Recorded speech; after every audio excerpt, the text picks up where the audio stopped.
Man, oh man, oh man, it's going to be an exciting day full of fun. Full of fun.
I don't know about y'all, but I've been thinking if we keep going at this pace, we're probably going to take over the world, right? I don't know about y'all, but I've been thinking.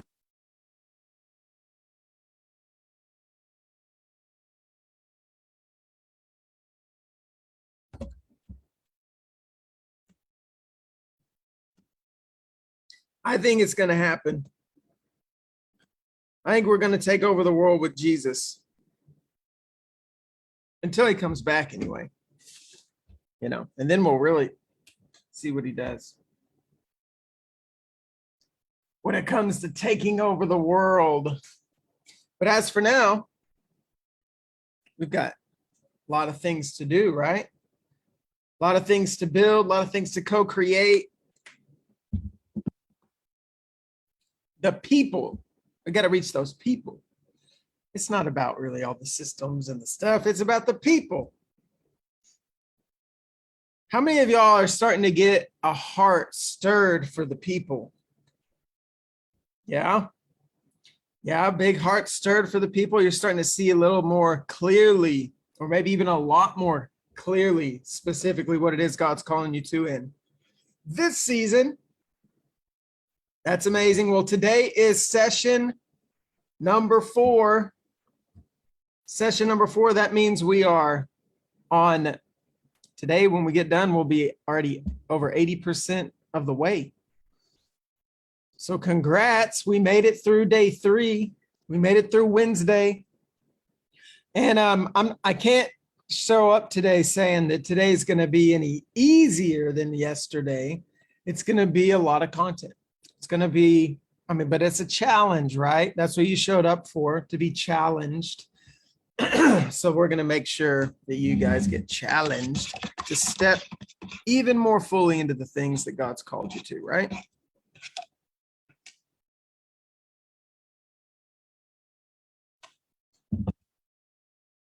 Yes, Tyler, that is correct. All right, well then without any further ado, I don't know what an ado is, but without any more of it, I'm going to open up a PowerPoint. I know the dew comes in the morning. I know that. A fuss. Yeah, well then with no more fussing. That's what I got to tell my kids all the time. Y'all quit fussing.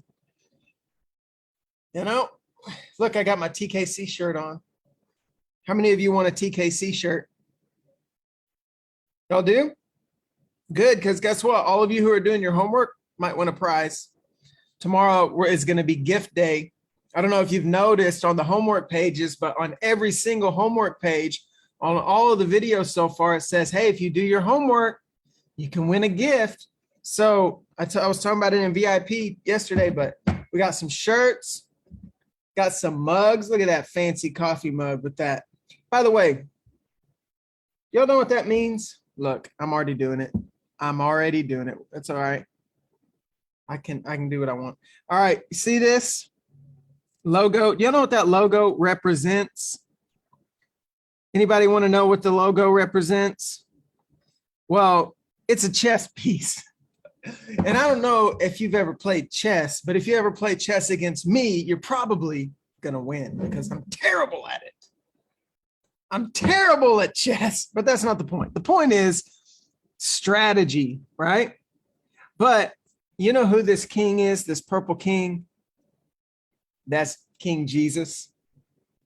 That's King Jesus. You know who this side over here, it's not really gray. Y'all just can't tell. It's white. That's the bride in white, the queen, his bride, the church. And so it's the king and the queen, or the king and the bride, right? Working together in unison, making strategic moves on the earth, putting the enemy in checkmate. That's what that means. And so we've got that one. We also have, look at this cool water bottle. This is a cool water bottle. I don't have my shoes on because I like to work barefoot, apparently. You can do that, by the way, as a Kingdom Life coach. You don't have to wear shoes. Sometimes you got to wear shoes, but not all the time. I'm telling you, it's so comfy to be able to work from the comfort of your own home. But we got shirts, we got hats, we got shoes, we got cups, we got all the things. And we're going to be giving y'all some gifts tomorrow. So make sure you be there. All right, let's get right back into the PowerPoint. All right. Raise the roof. Y'all ready to dive in? If you're ready to dive in, put it in the comments on Facebook, put it in the comments here in Zoom, in the chat. And I tried to enable something today. Somebody had requested it. I don't know if you can see it, but oh, is it happening? It's happening. Look, I can see it at the bottom of my screen. You see that little transcription happening? This means that there might be a transcription of all these words that I'm pouring out all day long. So everybody say thank you, Sarah, because Sarah Shetler, she reached out. She's like, Tyler, you're talking too much. I can't even write it all down, and I take notes fast, and I need the transcription. So now I got a transcription running, auto, and I'll be able to put it somewhere, I guess. We'll find out. Today's day one of the transcription service being added. Okay. Well, as long as it doesn't get in my way. Oh, I can move it over here. Cool. Session 3. All right, hold on. We're in the wrong spot. Now, this is supposed to work the way I need it to work, So let me stop it and get back over there. I'm telling y'all, today's going to be the day. Today's going to be the day where you get strategy for making some moolah.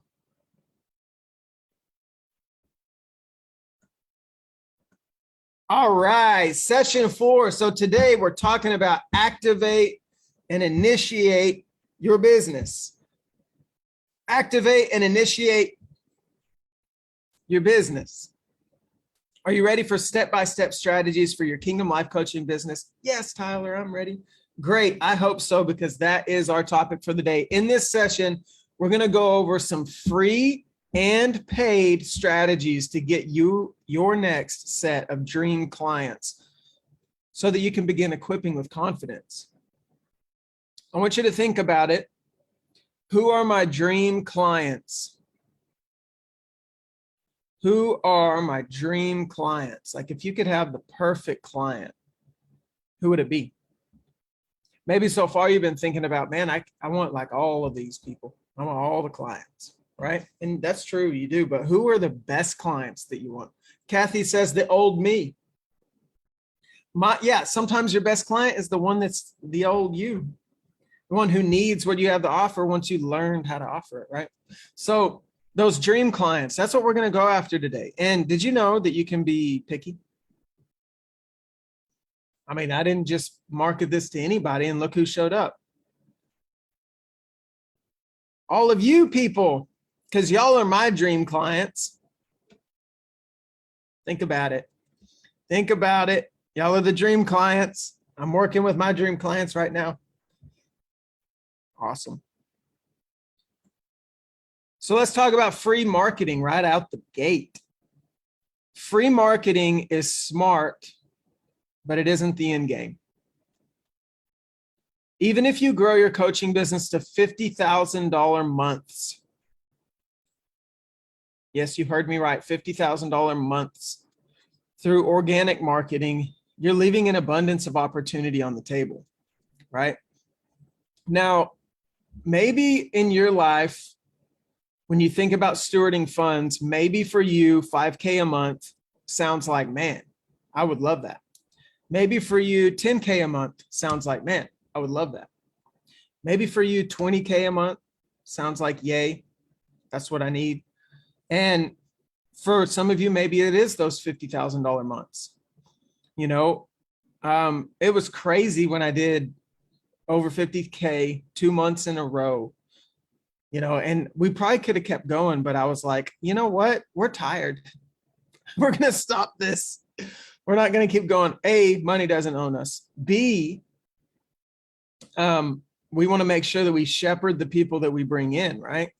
And so sometimes when you build your business with a team, it's going to require more funds, right? It's one thing to make 5K a month in your coaching business if you're the only coach. It's another thing to bring in 5K a month when you have a team to pay. You see what I mean? And so we want to learn how to scale. We want to learn how to grow up. It's going to require organic marketing and paid marketing. So the purpose for free marketing strategies is simply to build capital for reaching larger market audiences with more precise targeting and messaging. If you get successful at organic marketing, what are you going to do with that? What are you going to do with the increase? My recommendation for you is to take the increase from organic marketing and put it into paid marketing. You know, so, well, Tyler, what if I make 5,000? You should turn around and run $5,000 in ads or whatever you want to run, but like take some portion of it or all of it and sew it back into your business. One of the biggest, most important things about business is to reinvest, reinvest, reinvest. If you just take your harvest and eat it, that doesn't plant it. See what I'm saying? You can reap a harvest. You got your hands full of grain, hands full of grain. Are you going to eat it, turn it into bread, or are you going to plant it and turn it into another field of harvest? That makes sense? It is very stretching at first to learn to reinvest your money. It's stretching sometimes to spend $500, $1,000, whatever on ads every month or more. But if you are re-engaging your seeds, like you pull the harvest, then you plant the harvest, you're going to have a bigger harvest, right? Especially if you have the right things in place. When you run events, groups, or one-on-one offers through free strategies, you should be allocating the harvest for a next layer of paid marketing. You may not need to grow your business. You say, well, I already have all my bills paid, my team paid, everybody's happy. So it might not be out of a need, but did you know that we don't operate out of poverty anyway? Did you know that we don't operate out of lack anyway? So really, there's not even a need before that. The need is for us to walk in our calling. I don't need to make money. I need to walk in my calling. Why do I need to do that? Because my life was birthed for the purpose of walking in my calling. God knit me together in my mother's womb so that I could fulfill my calling. The reason I was birthed, the reason you were birthed, was so that you could fulfill your calling and bring glory to God. There's even a verse. I can't tell you where it is. I think it's in Psalm. But it says that you were born for the glory of the Lord, for his glory. So that's why we need to do this. That's why we need to grow and reach people. It's because it's our great commission, you know, and some people say, well, no, that's talking about going on a mission trip and preaching a crusade. That's the great commission. No, surely it's just a portion. For me, the great commission is this right here today, what I'm doing. Because although you people are already saved, I know that as an apostle, if I can empower you with wisdom and knowledge to go reach, teach, and equip other people, did you know that other people are going to get saved? And did you know, I don't even care if I get credit for it. You know, like if Jesus wants to say, you know, when I get to the pearly gates, Tyler, because you taught these people, they went, and as a result, there were X amount of people saved. I'm going to say, yeah. And then if he hands me a crown, I'm just going to throw it at his feet. You know, I want those crowns, but I know that in this season, my calling is not so much go and seek to save the lost as much as it is empower the leaders who are going to go seek and save the lost. Because my role is equip the saints for works of service. And there are times when the Lord says, hey, you see that person over there? I want you to go minister to him and get him in the kingdom. I say, yes, Father, I'll do it. And I go do it. But it's not always my first go-to. And for you, it might not be either. For you, it might be building this coaching business. And as a result, preach the gospel. You'll get people saved. We've had salvations happen at the King's Company, right? We have healings and deliverances happening at the King's Company, and people hear about it and their family members go, what is this? And then their family members get saved, right? And those things will happen. But if God's called you to equip leaders, then equip leaders, because that's your role in the Great Commission, being obedient to your Father in heaven. So you may not need to grow your business, but most do. Not everyone will have a following of 50K that they can organically market to, especially when you're just starting out. I don't even have 50K. In fact, we'll get into what I got going on the following side, but you'll need to begin learning how to utilize systems, ads, and automations to grow your business and your following. I think TKC has a following of around 6,000 people. And I have about the same on my Facebook, you know, maxed out at 5K on friends pretty much. And then I think I have another 2,000 people follow me or something like that. But again, I've mentioned this earlier in the challenge, just because people are following you does not equal clients. Just because 5,000 or 6,000 people are following the King's Company doesn't mean there are 6,000 people in the King's Company. Although that would be amazing. That would be awesome, right? So when you think about it, you know, don't get caught up in this. Well, I'm just not, you know, nobody knows who I am. I'm not famous or whatever. Let me tell you a secret. You can create a Facebook page and an ads manager account and start running an ad with 0 followers and still make clients. When I started the King's Company, I don't even think I have 500 people in there before I started getting students.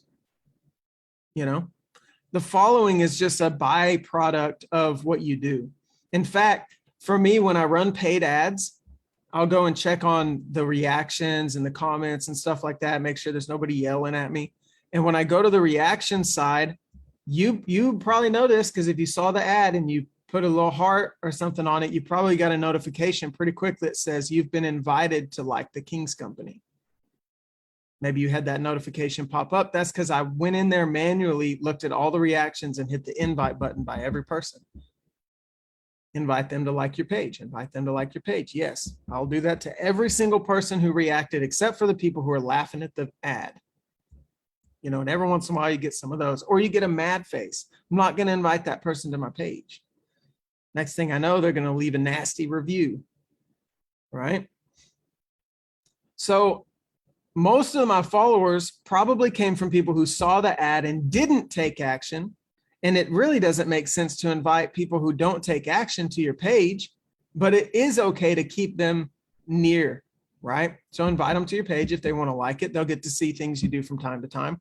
And posting on social media is one of our greatest organic marketing avenues, right? Vehicles.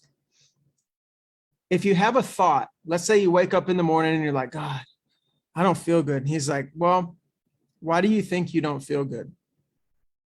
And you say, well, I don't know. Maybe I just didn't drink enough water last night. And he said, isn't it interesting that when you don't drink the water, it causes you to feel icky? What do you think will happen in the spirit if you don't drink of the spirit? If you don't thirst for me and then meet that thirst by letting me pour into you, right? It might cause you to start feeling icky. Oh man, that's a revelation. I'm going to run on Facebook real quick and I'm going to make a post, right? What's the post? Have you ever thought about how much water can help you feel better? Well, it's the same thing in the spirit. Drink up, right? Something simple, and post it, and people will respond to that. Did you know people will respond to fresh revelation, even simple things like that, even more than they'll respond to just a shared post or like a quote from somebody else or something basic that's not from him? When you post something from him, it contains eternal grace and wisdom upon it that people will find favor with. If they love the Lord, they're going to recognize his voice in your post. Does that make sense? So organic posting, do it all day, you know, not all day, but at least try to post something every day. Doesn't have to be something about your business, but post something that encourages, edifies, educates, and sometimes throw in a little something about your business or how they can get involved.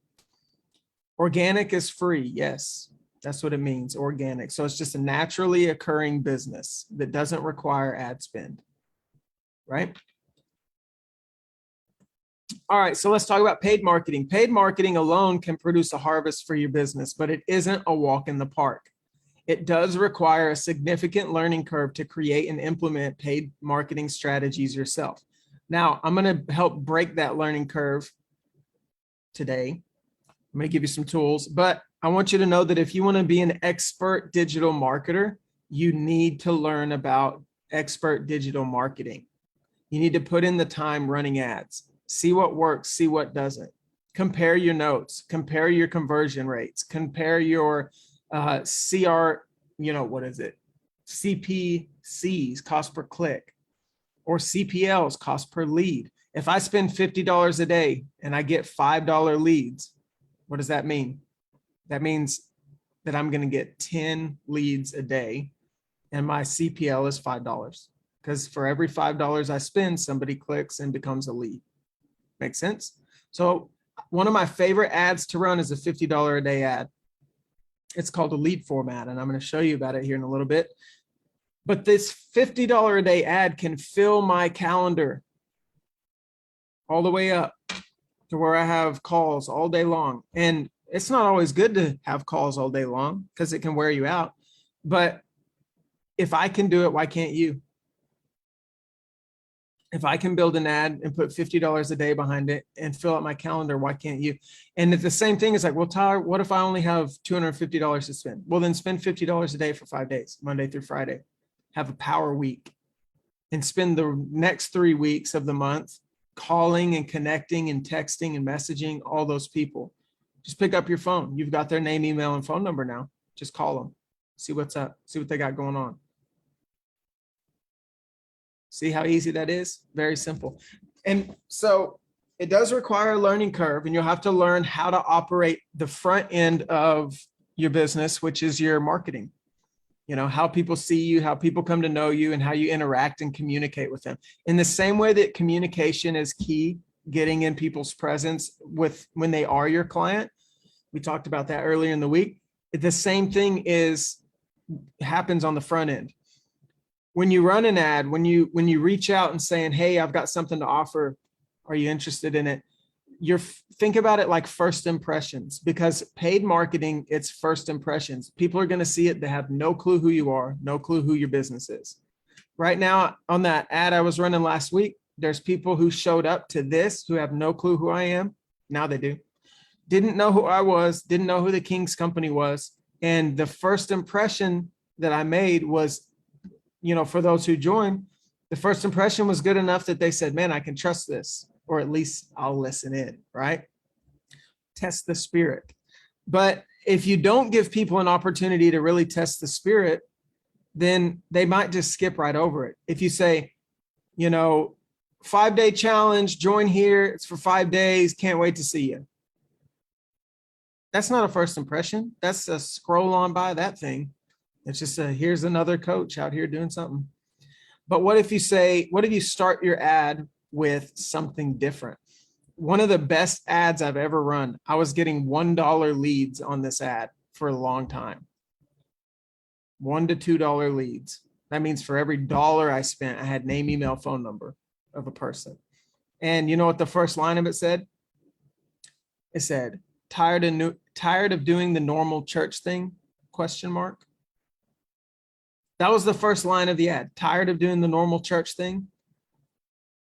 Well, what if you could break free from religion? What if you could break free from the way that religion and politics has been holding you back? And, say something that almost seems abrasive, but isn't. Because as an apostle, what am I called to do? I'm called to punch political and religious spirits in the face. And I'm called to remove the influence of those type of spirits and their doctrines and their teachings from the minds and hearts of people so they can fully walk in the kingdom with freedom from man's limitations. Do you see what I'm saying? That's okay. There's nothing wrong with that. So are y'all tired of doing the normal church thing? Yes, Tyler, we want breakthrough. We believe there's more. I know, that's why the ad was working so well. So if you'll say something like that, maybe let's say you're called to women who are struggling with depression. What if your first line was, hey girl, what if we could flip that thing over? What if we could change your whole life in a matter of 1 month? What if we could restore the joy in your heart? Are you ready for joy to be restored in your life? That's your first line. Are you ready for joy to be restored in your life? Well, it's not always easy, but I'm going to make it easy for you. Here's how I'm going to do it. Join me for this 5-day thing. And in 5 days, I'm going to break down boom, boom, boom, boom, and boom. Right? What's this going to help you with? It's going to help you with all those feelings you have, like this feeling, that feeling, that feeling, and that feeling. That causes you to shrink back and causes you to shut your voice down. What if we could restore joy, unlock your voice, all those things? If that resonates with you, click the link. See? It's inviting. Catch the attention of your audience and make a good first impression. Then highlight some pain points, highlight some benefits. Is this the pain you're feeling? I can resonate with that. Don't just tell them the pain and then have no resonation with it. You want to resonate with it. Hey, I know what it feels like to be burdened with A, B, and C, and D. But I also know what it feels like to embrace the power of boom, boom, boom, and boom. And that's what I want to teach you how to do so that you can unlock confidence in your life. Done. They're going to click it. They're going to click it. They want confidence. The people want confidence. They don't want to stay stuck. All right. So because of that, if you don't want to hire people to help you, you should hire people or equip your audience first. Remember, your first audience is oftentimes going to be the people who end up being on your team. So if right out the gate, you're not ready to hire people, then you'll need to begin learning how to create and work with systems that you may have never used before, such as Meta Business Ads Manager or Facebook Business Ads Manager that is now Meta. You're going to learn a little bit about maybe websites. Now, this doesn't mean you have to build the website, but you can learn to do it. But Tyler, is a learning curve. Yes. And you can just ride that curve all the way until you've learned it. If it takes you a year, fine. If it takes you a week, fine. But if you want to learn how to do it, learn how to do it. Take those steps. Don't let it overwhelm you, but take those steps. And if it's too much for you, then hire somebody. Get on something like Upwork.com, Fiverr.com, Fiverr, and hire a freelancer. There are freelancers on the other side of the world who will do it for cheap. And that's what they do all day, every day to feed their family. So you get to bless a family with work and you get your website. Bam, done. But you'll want to begin to learn how to create and work with systems that maybe you've never used before, like Ads Manager, websites, sales funnels, booking systems, CRMs. What is a CRM? A client. I think it's client relationship management, maybe. But basically, it's your email system, your texting systems, the things that you use to communicate back and forth with your clients. And by the way, the more you can automate, the better, because it removes administrative work from you so that you can focus on the Lord and vision and strategy and teaching. Design software. We talked a little bit about design yesterday too. It's important to learn a little bit about designing so that you can have a better first impression, right? And you may say, okay, Tyler, but if I were to run an ad, do I have to be on video? The answer to your question is no, you don't have to be on video. You could put a picture of a person standing on a mountain with their arms open, and then you take some really fancy looking text and you can say season of peace. And so when they're scrolling, they're going to see this person living in freedom and they're going to read the word season of peace on your picture. It's going to stop their scroll. And you're going to say, hey, I want to invite you into a season of peace. Here's what it's going to look like. Over the next 6 weeks, we're going to spend time together in a private community doing this, this, this, and that. That would be for like a 6-week offer, right? And I've run so many ads with just a picture that is not of me and produced tons of clients as a result. Now, I also do videos, right? And so if you're uncomfortable doing videos, if you're uncomfortable putting your face out there, then at least give it a shot, right? Surprise yourself. Create a video, pre-record it 1,000 times till you feel like it's ready to go. Make sure that your attitude is right. Make sure that your body language is right. Make sure that you are presenting authentically. So when I say make sure that your attitude and your body language is right, what I'm not saying is become an actor, because you're not acting. You're really the awesome coach that you are, right? So just show up as that. So for me, I might show up on it and say, hey guys, what's up? It's Tyler Frick. I want to invite you to this amazing thing we got going on this weekend. All you've got to do is click the button and check it out. Notice how when I did that, I lifted my voice, I got loud, I wasn't obnoxious, but I was a leader. Let me show you the difference. Hey guys, my name's Tyler, and I just want to invite you. We've got a 3-day challenge coming up at the end of the week. It's going to be really cool. And we're going to talk about some super important stuff. I can't wait to see you. Click the button. So now you see the difference. That versus, what's up, guys? Is you got to give them the YouTube intro. That's what they all do. They say, what's up, guys? You don't have to give them that, but at least show up with some excitement. Hey, I'm so excited to tell you about this thing that's coming up, right? And look at my face. I'm making big eyes. Big eyes. I'm opening my mouth. People can read my lips. I'm using my hands, right? I'm not afraid to be like excited because I want them to be excited. The thing, you can think about it like psychology if you want, but there's a thing called mirroring in psychology. Like if you read somebody and mirror them, it's more likely that you're going to have a better relationship. It's also more likely that you can develop sociopathic tendencies, but it's not the point here. Point is, if you can give them something to resonate with, then their response might mirror the way you're presenting. I'm so excited to get you guys in. Man, that is exciting. I want to be excited. I'm excited to dive in. Click.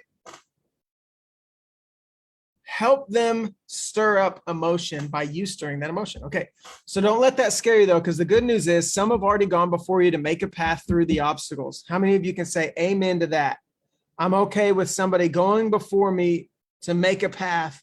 Even John the Baptist did this for Jesus. He went before Jesus to prepare the way of the Lord. He was a forerunner, a pioneer, had a breaker anointing, some might say. He went and broke the wave.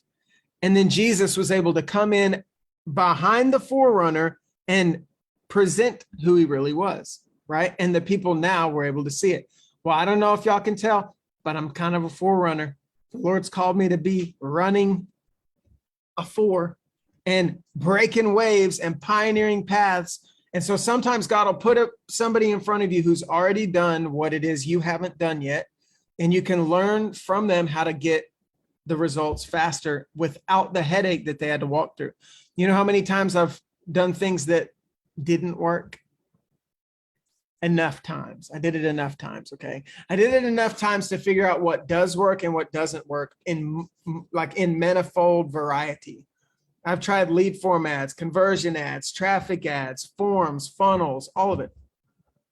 Courses, coaching. I've tried each of the different things and presented it in different ways to find out what works best for us, what works best for this audience, what works best for Kingdom Life Coaches. And that's one of the things why that gets me so excited about this challenge right here is, you know, God led me down a path of testing and testing and testing, trial and error, success and downfall, right? So that I could learn what to tell you to do and what to tell you not to do. Cool. All right. So it's important to work with people who can help you understand how to build so that you can bypass a majority of that learning curve and get straight to coaching. At the same time, paid ads are not the end game.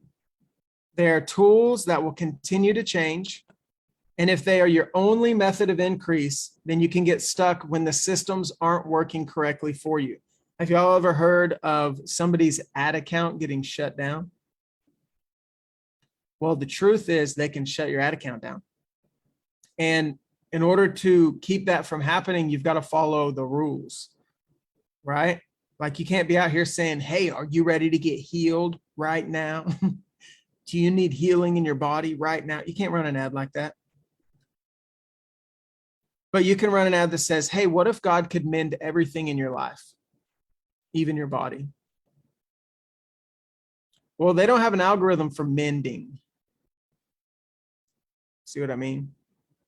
They don't have an algorithm for restoration. The difference is the word healing. There are things that you can't say because it'll trigger something where they don't want people advertising false promises. And although we know that the promise of the Lord is not a false promise, the people over at Meta that might worship other gods, they don't understand that. And so we have to be careful with our words. You have to be strategic with your words. And, you know, there's a list. So if you get on and you're ready to run ads, look at the rules. Go read the rules so that you make sure that you don't build something in the wrong way. But at the same time, y'all have seen my ads. I talk about all the fun stuff and we haven't got shut down. Okay, so there are tools that will continue to change, and you don't want paid advertising through one system to be your only method of increase for coaching. Now, I'm not saying try to start multiple different avenues of marketing at the same time. Still, it's okay to start somewhere, get something, build a foundation somewhere on some platform, and then start playing with other platforms. You know, like for instance, right now, I have Facebook ads as my main thing. I run ads on Facebook and Instagram from that Meta Business Ads Manager. But I also have a TikTok.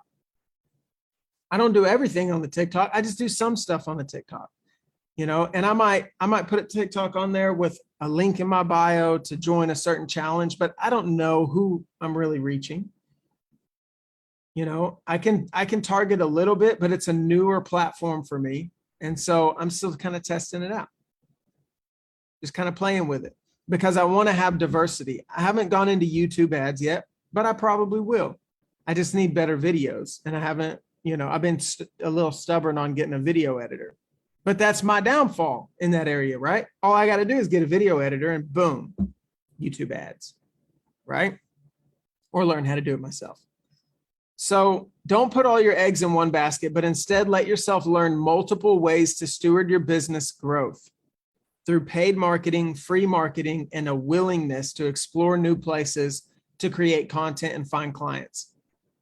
Now, this may feel new to you, but I want to know in the comments section, how many of you are willing to give it a shot? If you're willing, I want you to put it in the chat. I'm willing. Amanda's willing. Katie. Oh, look at all these names coming in here. Look at all these willing people. Are you one of the willing people? Good. Good, good, good. That's all it takes is a little willingness. So let's talk about 3 types of social media marketing. Well, the first one's going to be written posts on social media platforms. Many of you are kingdom scribes who release from your treasures things new and things old. Remember what we talked about. Posting educational content on social media is a great way to build a following of people who trust you in certain topics. You know, if I go post something right now about my dog, probably nobody's going to respond to it. They may be like, oh, cute, cute puppy. But if I go post something about deliverance, that thing's going to blow up.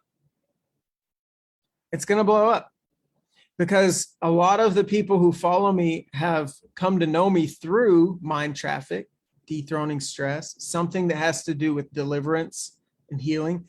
Or they follow me because of things that I've said and people shared, right? So if I post on a topic that I already have favor in with the audience, that post is likely to grow. Now, if you go look at my page, you'll notice I don't post a lot about deliverance. I do every once in a while. So I don't abuse the favor, right? I'm not posting every single day about the same thing. I'm not abusing the favor, but I am going to lean into it from time to time. And other topics too. I might teach on gifts, or I might teach on some kingdom protocol, maybe a little bit of kingdom business. I haven't really taught a whole lot of kingdom business or anything about it on my public page. I keep that for private groups, people who are ready to receive it, right? But it doesn't mean that that opportunity is not there. So my biggest point here is whatever the Lord's given you, don't be afraid to release it in a written post and see what your people respond to. And if you find out that you hit a gold mine somewhere and you're like, whoa, this is the first thing that I've said that like a lot of people are really resonating with, really commenting on. I'm getting, you know, this post is being shared. Well, maybe take some time and lean into that. Ask the Lord for some more revelation on that topic and watch that thing grow. And then it may even lead to a point where you say, okay, I'm going to put together a class for this. It can be a 1-day workshop. It can be a 2-day workshop. It can be a 3 to 5 day challenge or workshop or boot camp. You can call it whatever you want. But if you'll begin to find a field of favor through your written posts and people are responding to that, then don't be afraid to create an opportunity for them to come into a more private environment to learn from you. You know, some people are so flooded with advertisements and posts about all these different things. And, you know, they've got famous people out here with hundreds or thousands of people following and watching them live. And they want to learn about that topic, but they realize I'm probably never going to get access to that person. But I do want to learn about the topic. And then when you say, hey, I want to bring people into a small environment, like a smaller group, and talk about this topic. I've got some revelation I want to share with you, and we're going to go deep. There may be people who, because you're not famous and because they know that there's not going to be thousands of people in that group, they think, wow, this is something that I might want to be a part of. It's smaller, it's more intimate, and that's actually what I'm looking for. I don't want the hype. I want less hype and more real. And so that's already working for you. There's already so many people who want that. So if you would just be willing to give it a shot, even if you were to put together a 1-day class and launch it next weekend, use the week to post about it and invite people to it, do it for free, just see who shows up, and then work in your gifts, teach the class, and see what happens.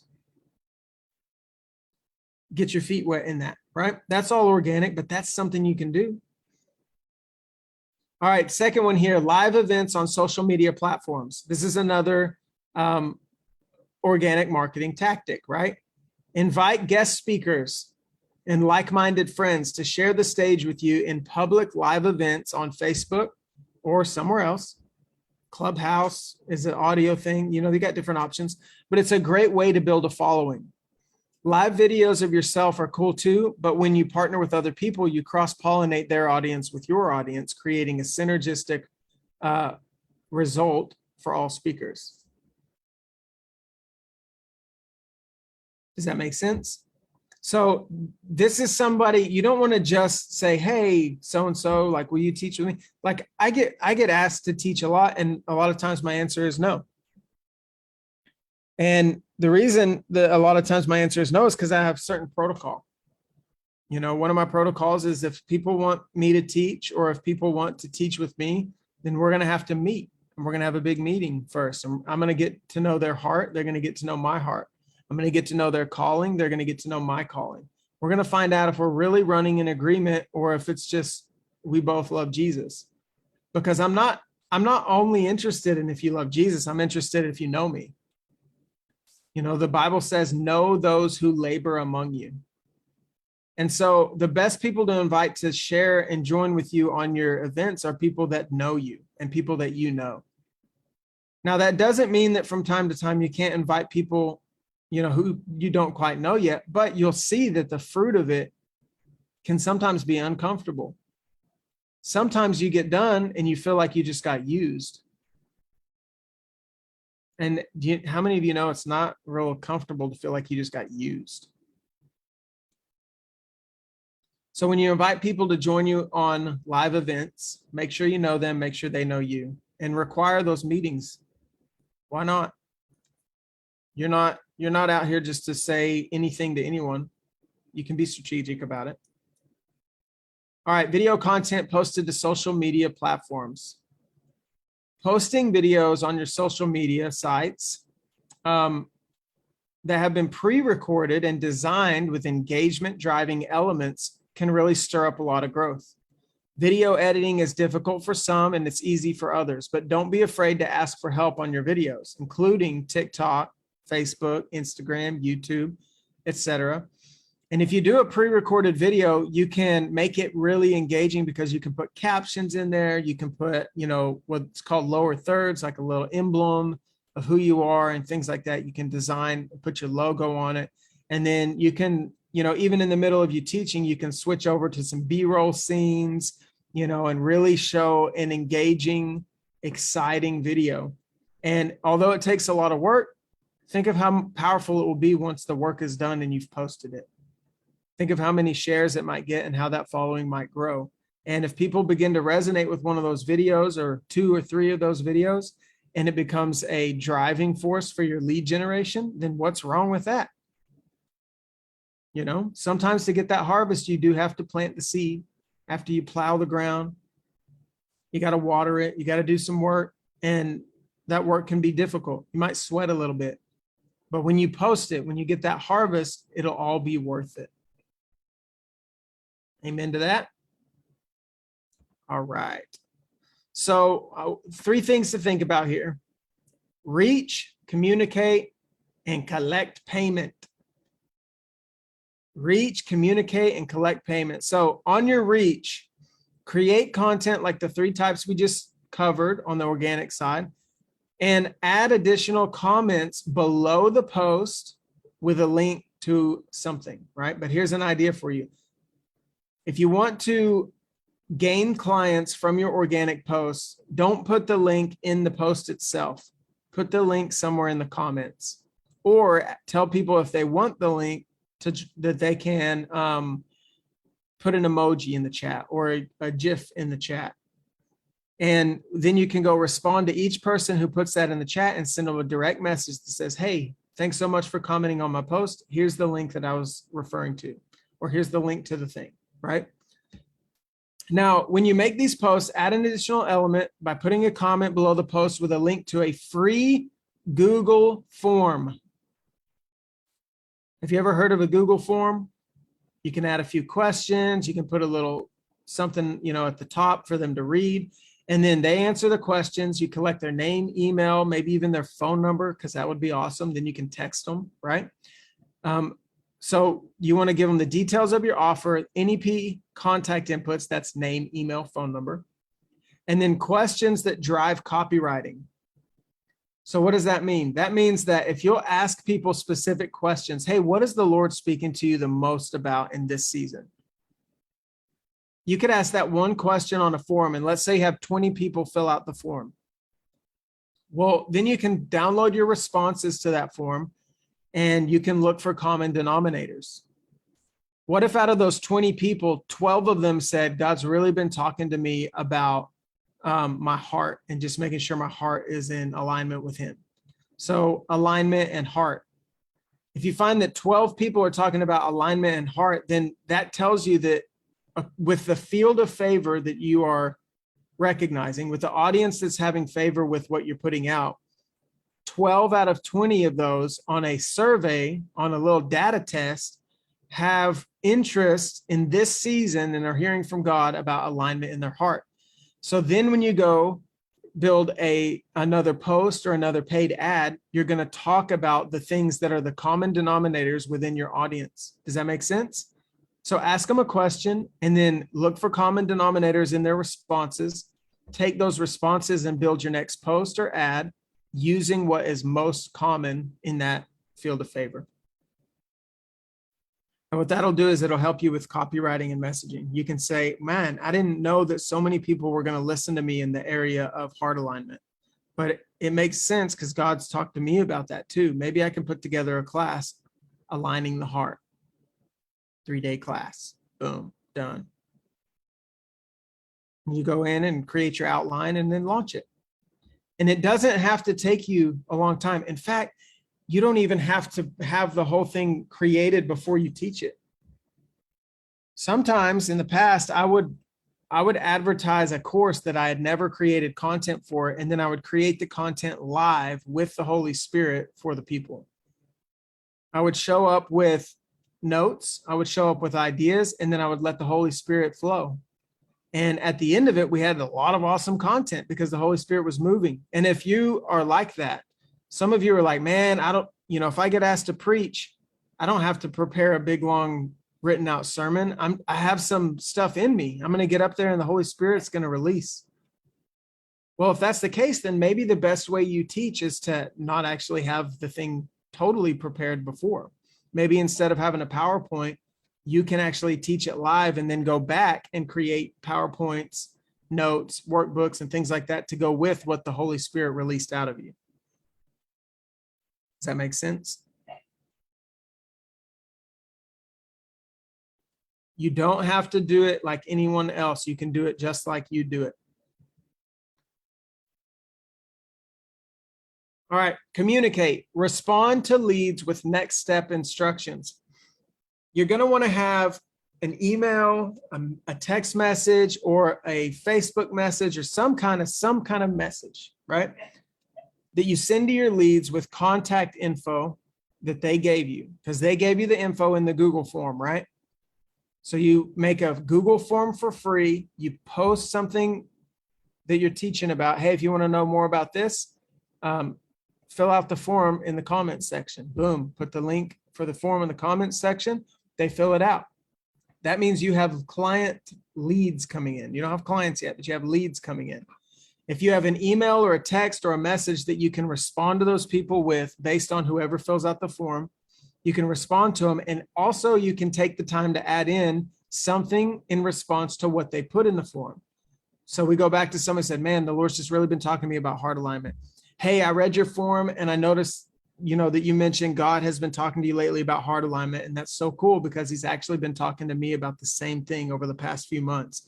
And I would even say that is the center, I'm realizing, of what this thing is that God's given me to teach. So I'm excited to have you in the group. Is it something you feel like you want to do? You want to join the group?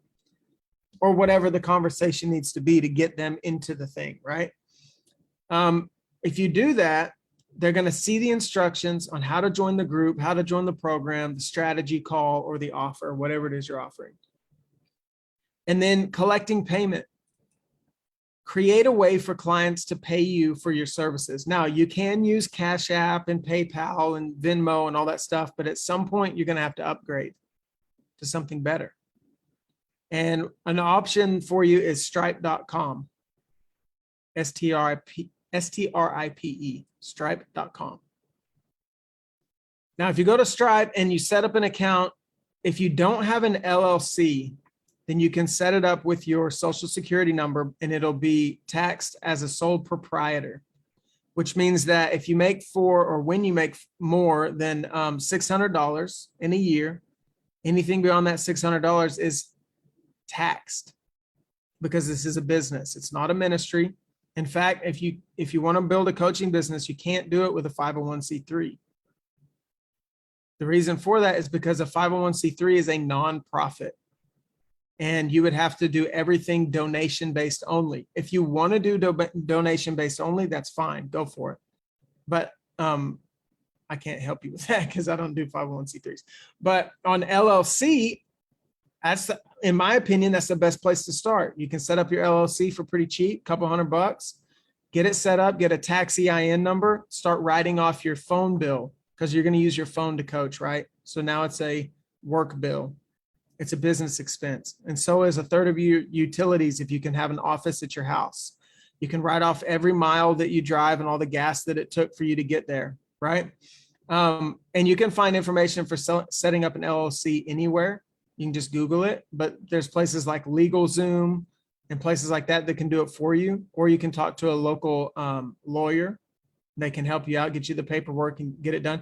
The cheapest way to do it would be to find the paperwork and do it yourself.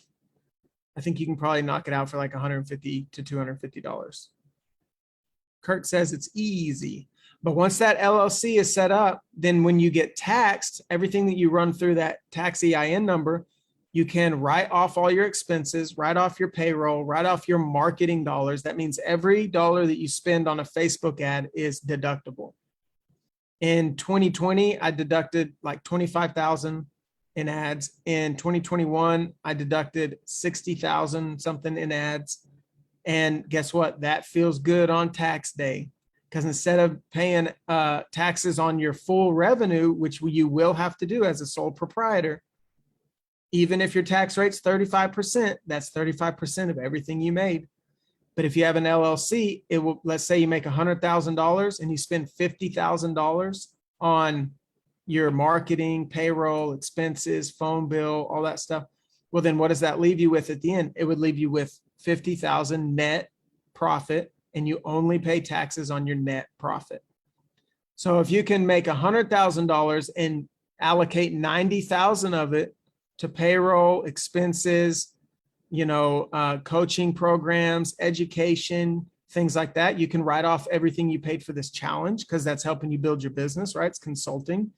Write all that stuff off. If you can write off 90,000, guess what? You only pay taxes on 10K for the year. Now, that can limit you to some degree if you write off too many things, because then it shows that you're not very profitable. And if you go to get a loan for something, or you want to go buy a house and you want them to look at your business and all that stuff, you don't have a ton of profit to work with. So you're going to have to figure out what's comfortable for you, paying less taxes or however you want to do it. But you can work it however you want to work it. Y'all hearing what I'm saying? It's just better to do it with an LLC because you have more opportunity for flexibility on your taxes. And when I started this, I asked God, I said, do you want me to do a 501c3 or an LLC? And he said, Jesus paid his taxes, you can too. I said, okay, LLC it is. Bam, done. Pretty cool. And I'll just also add, I've gotten a return every year on my taxes because I know how to do taxes. It's fun, y'all. Y'all can figure this out. I'm telling you, it's going to be fun. All right. So then with your Stripe account that you create at stripe.com, you can create invoices, subscriptions, payment plans, and you can create direct payment links that you can send to your clients. Like, hey, thanks so much. I'm so excited that you're joining the class. Here's your link to pay for it. You send them the link. It just looks like a cool invoice. They put in their info, their card info, done. And what's cool about Stripe is that as you begin to grow your business and as you begin to get sales, especially if you have a good MMR or MRR, monthly recurring revenue, if you have people who are on subscriptions to memberships, I'm just going to break it down. Let's say you have a $50 membership and you have 10 people in the membership. That's $500, right? So $500 a month for 10 people being in your $50 membership means that you have $500 a month monthly recurring revenue. If you add more and more people in there, let's say you work that thing up to where you're at 5,000 MRR, 5,000 monthly recurring revenue for your business. Then Stripe's going to take notice of that. It's going to see that you've got sales consistently coming through. And then Stripe has this cool thing called Stripe Capital. Stripe Capital is where they will look at your sales history, and based on your sales history can offer you funding. So they may say, hey, we've noticed that you've been doing really good on your sales lately, and we want to offer you $20,000. The $20,000 with Stripe Capital might need to be paid back at, it'll be paid back at a certain percentage of sales. So for instance, they'll give you 20K, put it in your bank account. And then every time money comes into Stripe, they'll take a percentage of every payment that comes through Stripe and pay off your loan. And the loan doesn't have a moving interest rate, it has a fixed interest rate. So let's say they give you $20,000 with a flat rate of $2,000 for your interest. So the total you'll ever pay back is $22,000. And then let's say that you're going to pay it back at 10% of your payments. That means if somebody pays you $100, Stripe is going to keep $10 and give you the 90. And then you make another sell, and the next sell you make is $1,000. Stripe's going to put $100 to your loan, and you're going to get $900 in your bank account. And it'll follow that process until you pay off your loan. Make sense? But the reason that's cool is that you don't have this bill that's coming in, and you don't have this thing that's pulling out of your bank account auto draft. You only make a payment when you make a sale. So as your payments come in through Stripe, the thing gets paid off, and it sets really good limits as far as like time frame. You have to pay back so much within a 60-day window. If you don't reach your goal, then you just pay whatever's left on it. But they're going to set it up in a way that if you continue your business at the same rate, you'll be able to knock it out easy, right? And the interest rates are low enough that it's better than going out and getting some other kind of loan. Now, I will also tell you that I never took a loan for my business in the first 2 or 3 years, something like that. And then I started playing around with capital, and that allowed us to do a little bit bigger events, a little more ad spend here and there, or cover payroll, keep the team going, different things like that. And as you scale your business, you'll find out, okay, where do I need a little help here and there? Or where do I need to be, where could I take advantage of utilizing an investment of how much they are offering to give me? Sometimes it feels good when they're like, hey, you're doing really good, we want to give you free money. It's what it feels like, free money. It's not free money, but it feels like it. And then you have an idea. You're like, okay, well, if they do give me 20K, I could put 10,000 into an event and take the other 10,000 and keep it on, standby, keep it, on reserve, just to have some extra capital floating around in the bank account. And if that's what makes sense for you, take the 10K, put it into an event, and you can easily, with coaching, turn $10,000 into 6 figures. There's no reason why you can't do that. Now, it just takes strategy. Amen. Just a little bit of strategy. So I want to go over this slide again because I know it's been a lot, but we want to reach people with posts or ads. But if you want to do a free version, then make a post on your Facebook with a free Google form. In that Google form, ask them for their name, email, and phone number, and then ask a couple of questions that are relevant to what you're doing, but that will also reveal some common denominators in your audience, things that will help you with your copywriting. You'll know hey, so many people are talking about this. Let me make a post about that and see how people respond. And you'll find that it works. More people respond. Man, how did you know? How many times people have said, man, I was praying, asking God for like so many things, and then your ad popped up and literally covered every single thing I've been praying about. I've had hundreds of people tell me that. And it's because oftentimes the Lord is doing things in unity with people across the world. And if we'll pay attention to our people, they'll give us keys for marketing.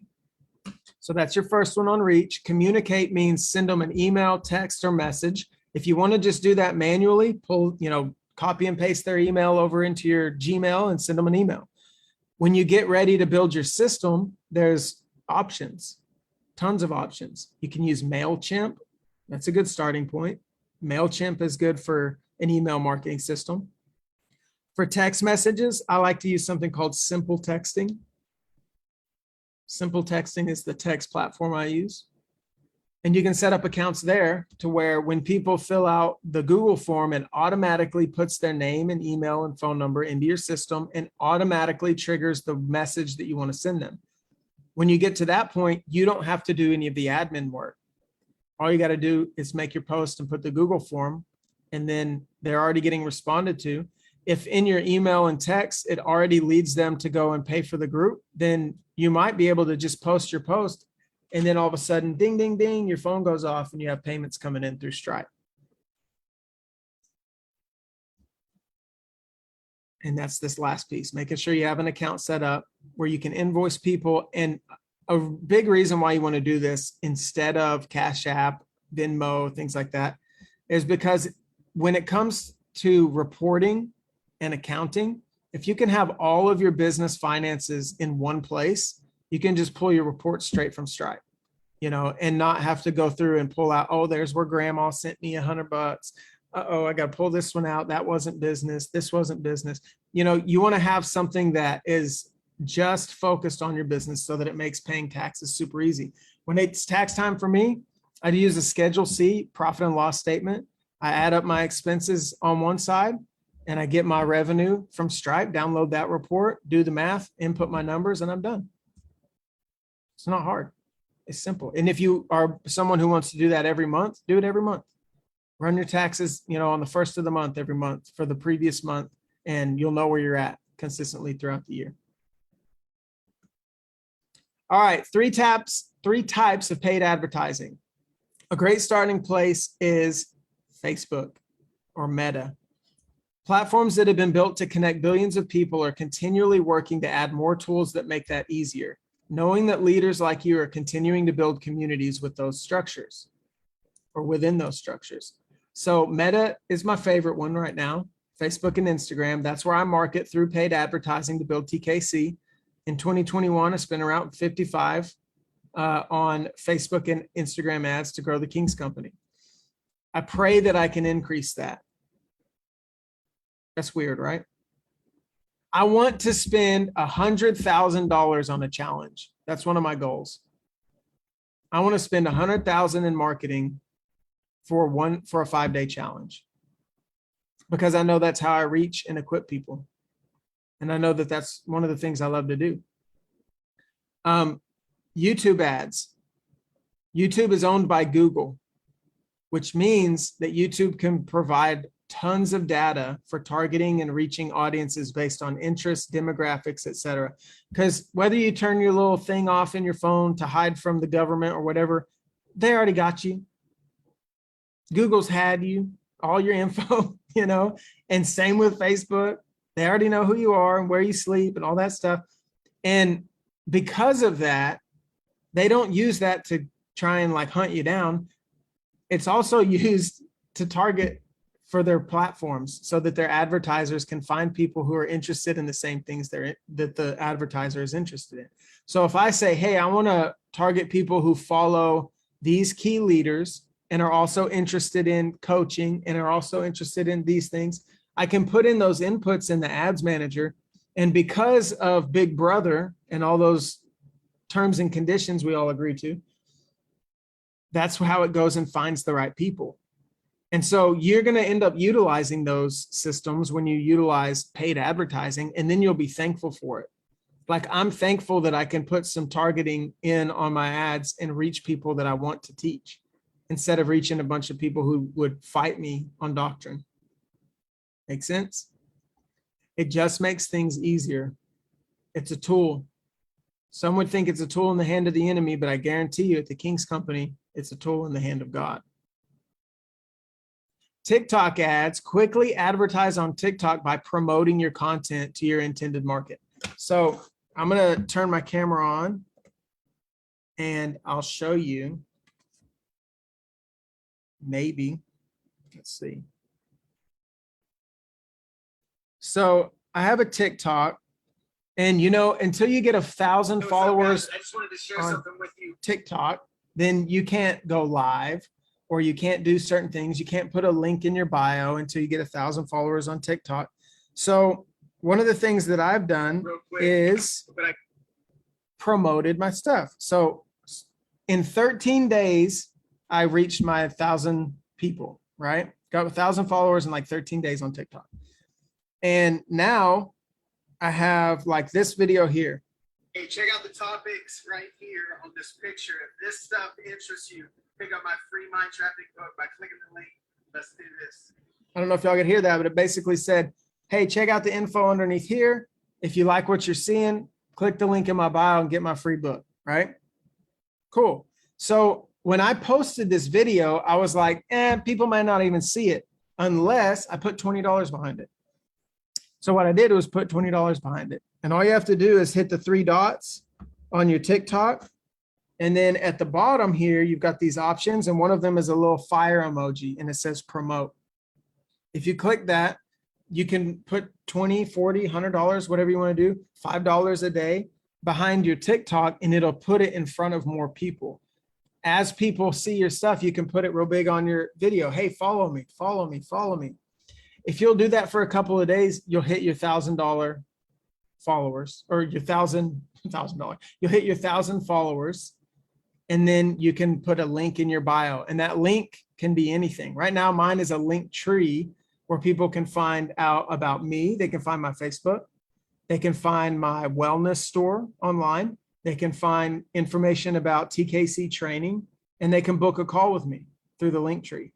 So anyone who I end up reaching in the future on TikTok, they can just go to my link tree and have access to multiple things. But until you get 1,000, you can't do that. So even after I got my 1,000 followers, I still promote my TikToks because if I put one out there, I want it to be seen, right? And it's just 20 bucks, no big deal. It's sowing a seed. I'm putting that seed in the field to reap a harvest. Now, I hadn't figured it out yet. I don't even know if I've gotten any clients from TikTok yet, but I'm trying, I'm practicing, I'm learning, I'm willing. And so because of that, I know that there's going to be fruit and growth, right? Now, I do know that people have downloaded that free book from that TikTok, and that's exciting because in my book, I say, hey, if you want to know more about the King's Company, you can go to this link. Boom. It's in my book. So there's always action drivers. When I started running ads on Facebook, I started with $10 a day. Sometimes I would put an ad together for $100 max to spend $25 a day for 4 days, because that's what I had. I had $100 that I could put to it. So I built an ad for $10 a day and did it, right? As we've grown, the ad spend for our business has been able to increase. So I went from doing $10 a day to where sometimes I'm doing $1,500 a day on ads, depending on what it is.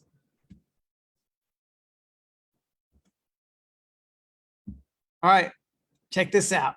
I love this thing. These are the 8 systems for growing your business. The 8 system lead generator engine. Man, 8 system lead gen engine. With these 8 systems, any Kingdom Life Coach can begin to grow their business to 6 figures and beyond. How many of you want to grow your Kingdom Life Coaching business to 6 figures and beyond? Whoop, whoop. It's okay. You don't have to feel weird about money. You're not owned by money. You don't serve 2 masters. But hey, if you got 6 figures, you can make some impact. You can put it to work. I put the money to work just like I put my hands to work and my voice to work, my identity to work. It's just another tool in the hand of God. I don't love it. I just use it. I make money work for me. That's what I'm saying here, right? And y'all can do that too. Just start learning how to create it, right? So with these 8 systems, you can begin to grow your business to 6 figures and beyond. It'll stretch you. It'll build you. It'll provide for you as you learn to improve and scale these systems to reach your audience, close contracts, and bring in a harvest of people to serve. The 8 systems for growing your business are course creation and members area. Course creation and members area. That's where somebody can log into your course, put in their email and password, and boom, there it is. They're in there. All right, email system, where you can send emails, whether it be pre-sale or post-sale. They can be fulfillment emails. They can be educational. They can be, hey, don't forget about us. They can be, hey, you know, I noticed that you saw that ad, but didn't click on it, or you clicked on it, but didn't purchase, right? Here's an email about it. And here's where you can get back to where you can sign up. The third one is your texting system. I love the texting system because how many of you checked your email this morning? And when you checked your email, how many of them did you go, I'm not opening that? But how many of you, if you get a text on your phone, you're going to go bang and look at that text right on your phone? Yeah, all of us. All of us will look at the text on the phone, right? Even if we're not going to respond to it, we're going to read it. We're not going to leave it unopened. I don't understand people who don't open their text messages. Now, my wife does it. I guess I don't understand her. She doesn't open all of her text messages. But most of the time in this generation, a text message will go a lot further than an email will. But if you have both, then you're covering both sides, and it's just even that much better. All right, so course creation and members area, email system, text system. Now we're on that booking system. Now, my recommendation for you for booking system is that if you plan to have a team, don't use Calendly. If you plan to have a team, I like Acuity scheduling, which is now Squarespace scheduling, I think, or that's who it is for me, Squarespace scheduling. But it works way better for teams. We had Calendly when it was just me, and then I added a couple people, but we had to share availability, which means that when I was available, that person wasn't available, but it was still open. So people would book with them, and then we'd have to move them over to my calendar and send them a message saying, hey, sorry, but you booked with so-and-so. She's not available. We're moving it over here. That's a headache. That's terrible. And until Calendly improves their system, my recommendation is don't use them if you want to do it with a team. Now, I use Squarespace scheduling so that I can have multiple people, whether it be salespeople, coaches, etc. If a certain client wants to book with a coach, my coach can say, here's my link, and it will be their own availability on their own calendar with their own thing. And it's all under the TKC umbrella, and I pay the bill so they don't have to pay the bill for the booking system, right? So amen to that, right? So we got course creation and members, email system, texting system, booking system, sales funnel, number 5, sales funnel. What is that sales funnel? Well, it can be whatever you want it to be. Your funnel system can be an organic post to a Google form that leads to an email and text that leads to them purchasing through your Stripe link. And then you put them in your free Facebook group. And how much did it cost you to make that money? $0, except for your email and text system, which you might have paid a few dollars a month for, right? Yes, Tyler, that's right. So sales funnel could be that, or it could be like the funnel that you guys went through when you clicked on the ad, put in some info, and it went over to that page with the video of me and all the information, and y'all could check out all the ins and outs of what's going to happen. And you click through it and make your payment on what seems like a website, but it's actually a sales funnel. I tell you that the funnel can be anything you want, because really a sales funnel is just a process of saying, here's a lot of information. Here's some more condensed information. Here's an action taking moment. All right, here's a little bit of things you need to know since you've chosen to take action. And then that's it. So, but how you funnel people into your program is really the reason it's called the funnel, is because more people, less people, less people, less people.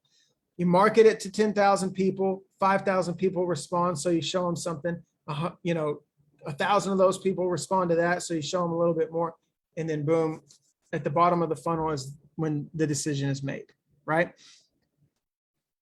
You can build it however you want. There are many ways to do it.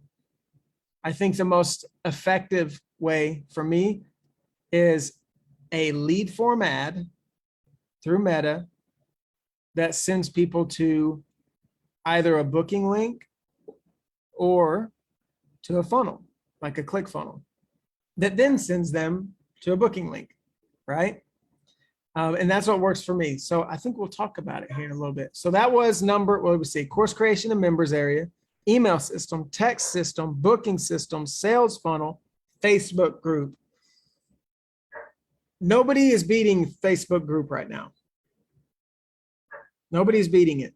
There's no other platform that has the capabilities that a Facebook group has in the way that the Facebook groups operate.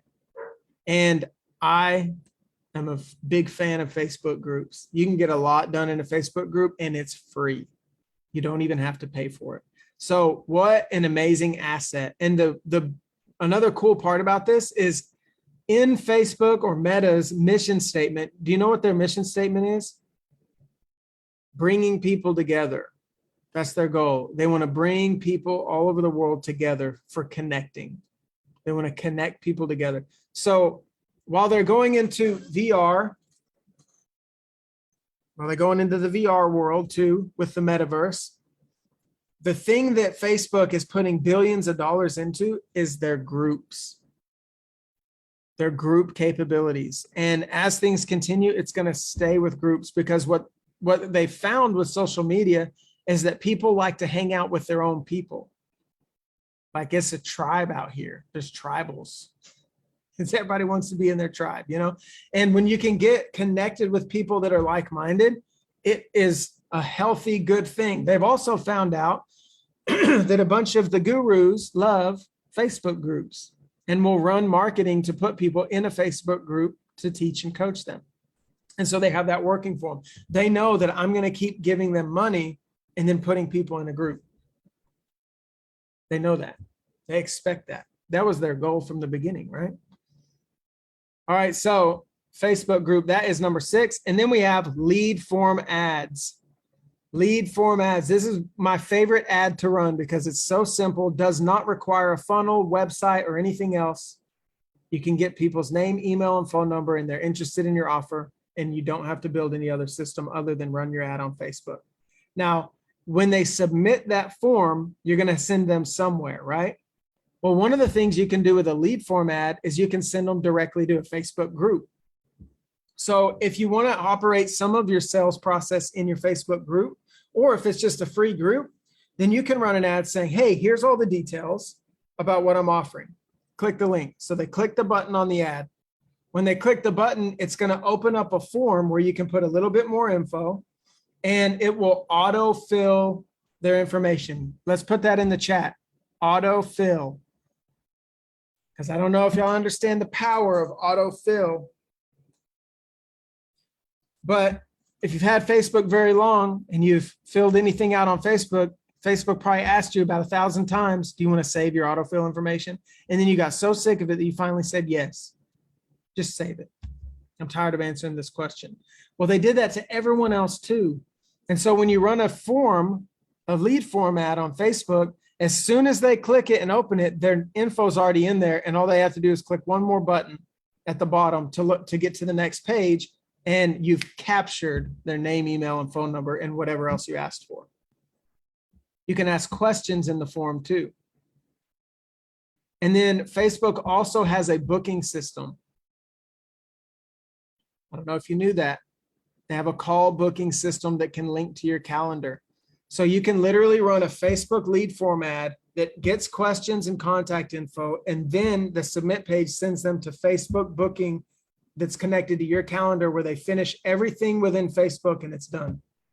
They never leave Facebook, and you have a lead with a call booked. And you didn't even need a website or a funnel. Do y'all get how powerful this is? Y'all are seeing it? So even with paid marketing, super simple, super easy. This is what people have been waiting for. I didn't even know it was a thing. That's because I didn't tell you yet. Now I'm telling you. All right. So last one, your coaching offer. That's number 8. You have to have an offer. That's why we've been talking about what is it? What's the offer? Who's the audience? All those things. And now we're getting to a place where you're about to put something together. If you feel like, well, I just don't have a whole lot of content, then do a one-day event. Give it your best. You'll find out that your content will go a lot further. Can you tell? I talk a lot more than what's on my presentation here. The Holy Spirit reminds me of things to say. He'll remind you of things to say too. If you feel like I don't have a whole lot, just put something simple together. When you get a little bit more, put something a little bigger together. And over time, you'll say, man, we had a lot of good trainings, and I can just download those videos and put them into a compilation and call it an online course where you're going to get trained on each of the things you taught on in all the sessions, right? Easy, easy. So the whole thing will build, your content will build. And one day you'll be able to sit back and just let people enjoy the things you've created. That's cool, right? Like, I know any day, if I wanted to, I could say, you know what? Let's look at the calendar. I'm going to take next week off. I'm just going to take it off. And I could do that if I wanted to. Move my appointments to the next week, go on vacation. Why? Because I know that my business will continue to operate. I have people in place to operate it. I have people in place to handle all the things. And I've not missed, a day in a long time. So that's the kind of freedom we want, right? Yes, Tyler, that's the kind of freedom we want. All right, so when will you launch? Here's a lead format right here. Might look familiar. This is the ad that you guys saw.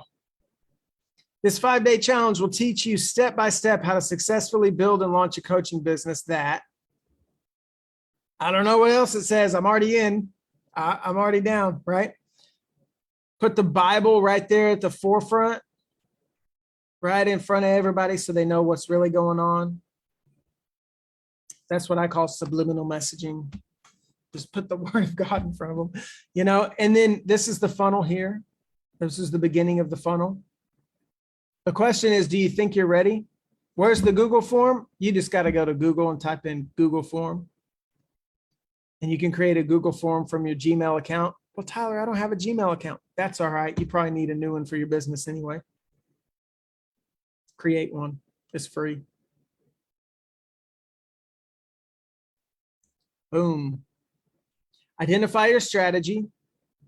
Do you think you're ready? All it takes is a series of simple moves of obedience. Say simple moves of obedience. If I was preaching and I said that, I would expect everyone in the crowd to say, simple moves of obedience. Simple moves of obedience to begin reaching, teaching, and equipping your audience. You don't have to get outside of what you're called to. You don't have to do too much. You don't have to be like, all right, well, I guess now that I'm a coach, I'm going to do everything in the most. You don't have to do everything in the most. Just do what you do and do it at the pace you want, that the Holy Spirit sets for you, right? Maybe you've never, ever built an ad before. So I'm just going to teach you how to do it so you can launch something ASAP. Let's go. All right. So in your ad, you have 3 layers to your ad creation. 3 layers to ad creation. Headline. Your headline is going to be that catchy hook that stops the scroll. We talked about it, right? That one that I did one time was, are you tired of doing the normal church thing? And man, that stopped the scroll like crazy. Okay. Your second piece of your ad is going to be the ad creative. Your ad creative is going to be the visual and audible content that drives engagement with your advertising. That may mean a picture that you create on Canva or Photoshop. Maybe it's even a picture of you pointing at the button on the ad. Get creative with it. Maybe it's you pointing to Jesus. Maybe it's you sitting on the side of a mountain, looking like you're having a good time, or in the ocean or whatever, right? Or maybe it's the picture of something that represents the heart of the message. Maybe it's a prophetic art piece. Maybe it is something you found on unsplash.com. Unsplash.com. unsplash.com. If you go to unsplash.com, you're going to find thousands of pictures that have been taken by professional photographers. And if you'll click on the ones in the middle, you can download them for free without any risk of licensing or copyright issues, because these are copyright free, free to use, amazing images. So if you go in there and type in nature, boom. Right? And then if you guys have accounts with Canva or different places, sometimes you can get a hold of stock photos, stock video through some of those apps. So just kind of check in there. But if you find a really cool picture that represents the heart of the message, then get that, throw some words on top of it, you know, make sure that the words are legible. Legibility is so important. Do not put red text over a maroon picture. Nobody will be able to read it. They'll be able to see that there are words there, but it's not going to stand out and it's not going to look professional. What you want to do is have like this. See how easy that is to read? It's white text on a darker background. Over here, it's dark text on a white background so that we can read it. Make sure everything is legible. Okay, so you have your headline, you have your ad creative, that's a video or image, and then you have your copywriting. Now your copywriting is going to be originally architected language with keywords, pain points, benefits, and breakdowns. All right, I'm going to say that one again for the people in the back. Originally architected language with keywords, pain points, benefits, and breakdowns. The keywords are going to be things like mind traffic for the King's Company, right? Or Kingdom Life Coaching. That's what we talk about, right? So I'm going to use that original language that is a keyword for the business. And then I might say, hey, do you feel like you're tired of struggling with, you're carrying this vision, but don't know how to release it? And you just need a little bit of strategy to understand how to go about it? Well, that's pain. That's what I'm talking about right there, pain. Because there's pain in that. There's pain in knowing you're called to do something, but not knowing how to do it. And if I can bring that pain to the forefront and cause somebody to face it, that's the best thing to do with pain, is face it, right? Not ignore it. The longer you ignore pain, it's just going to create other symptoms. But if you'll address pain where it's at, you can treat the root and fix the issue, right? So you're not highlighting pain to hurt people. You're highlighting pain to help people. A good leader is willing to point out what's wrong so that they can bring solution and make it right, or help the people to make it right. So you're not hurting people by exposing their pain. Jesus wasn't hurting people when he exposed pain. He was helping and leading. And then benefits, right? You know you're called. You know this is what you're called to do. God's already given you approval. You're full of fire right now. And so this is what's going to help you with. It's going to help you step out. It's going to help you create income. It's going to help you, et cetera. So those are benefits, right? Hit on some pains, hit on some benefits, and then a breakdown. So here's what we're going to do for the 5 days in the challenge. On day 1, this, day 2, this, day 3, that. That's a breakdown. If your ad has a headline, a good creative, and you utilize keywords, pain points, benefits, and breakdowns, people will click on your ad.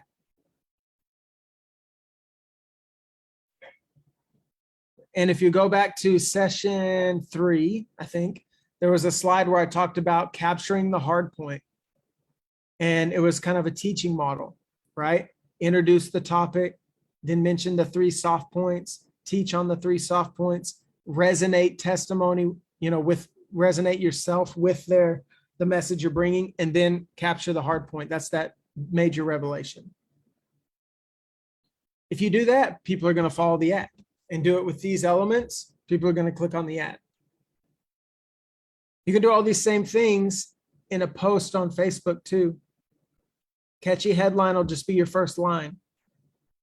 Go into your copywriting, put a nice creative with it, and then drop a link in the comment section. Don't put the link on the post. because if you put the link on the post, Facebook will hold it back, will not put it to too many people.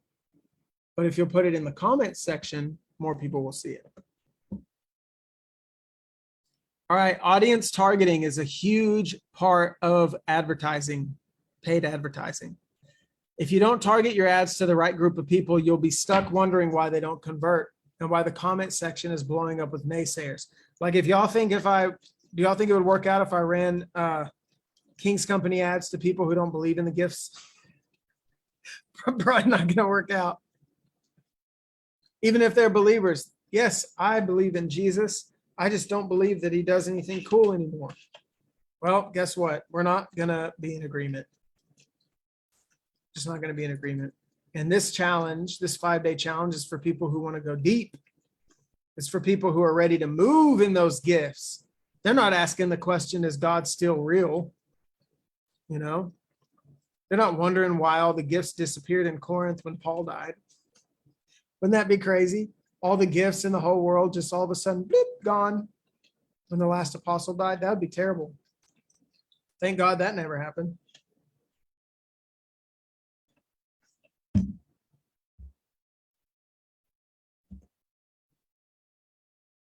Thank God it never, ever happened.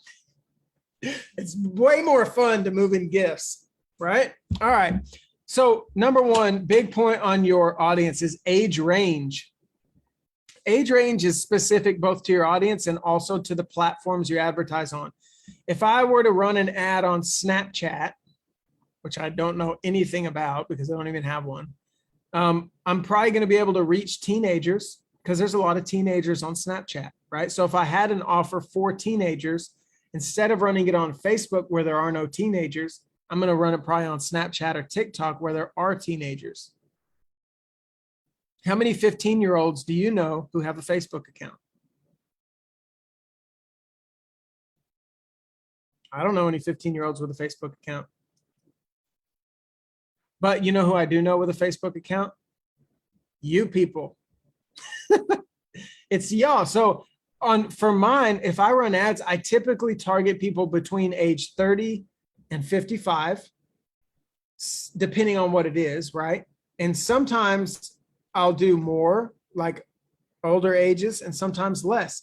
But the reason I do that is because over time, when I run ads, 18 to 65, the people who click and the people who engage with the ad, I can go and look at my data and it'll say, hey, 90% of the people who clicked on this ad are between age 30 and 50.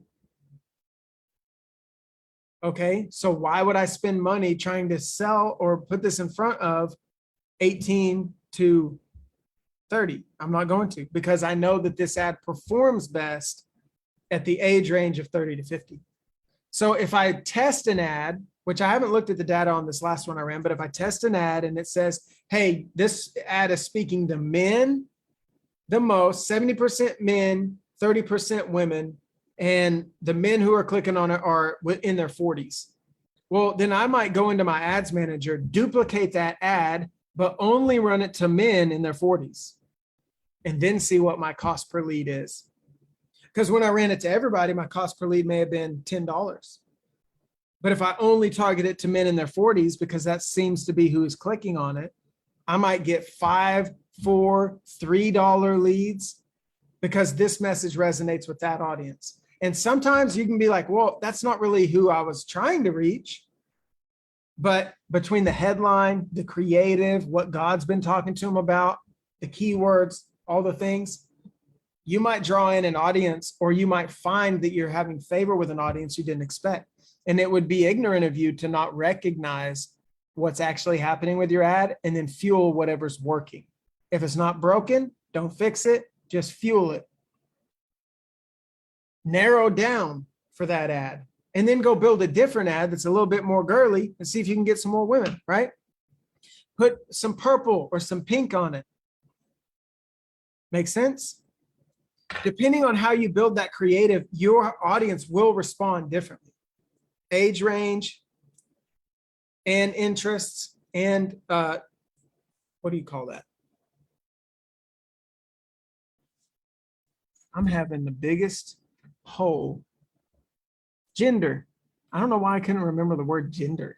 Yeah, whatever, gender. Yeah. All right. So age range. Second one is interest. You cannot target Christians anymore on Facebook and Instagram. Well, technically you can't target any religion, right? But in my opinion, you want me to tell you what I think happened here? Why they did this? Well, first off, that election thing happened and everyone went crazy on social media with the election. And then it was all this stuff about rigged and not rigged. And then there were things about the pandemic and it was this and that. And so all the little different political parties and religious people went crazy, right? With opinions. And then we had fact checkers come in who were not really the best fact checkers. They're checking stuff, right? And then what happens? The people who voice their opinion against the things they don't like on the platform that they're using get shut down. So I think part of it was we got really opinionated and then they shut it down by saying, okay, well, let's remove opportunity to highlight anybody's opinion. And especially with the political side, one of the reasons they did it is so that, left wing can't only put ads in front of left wing and right wing can't put only ads in front of right wing, because people were using social media to build propaganda, right? So in some cases it's good, and in some cases it's everybody's fault, right? And at the end of the day, it doesn't matter because you're all in this room. So how did I still target Christians, kingdom-minded Christians, and get them in this group? It must still be possible, and it is possible. And here's what I'm going to tell you. Copywriting is the king of marketing. Copywriting is the king of marketing. If you can tell the right message, the people who resonate with the message will respond to it. I can say whatever I want, and people will respond to it if they resonate with it. I can say, are you tired of putting up with this and that? And people who are tired of putting up with this and that are going to enjoy it. And people who aren't tired of it will scroll on because it's not relevant to them. And what you need to do with running ads is Facebook Ads Manager or Meta has something called a pixel. And the pixel is a code snippet, basically, that you put into the back end of your websites or pages, landing pages. And that code is a signal for Facebook that tells them who shows up and does what, when, and where.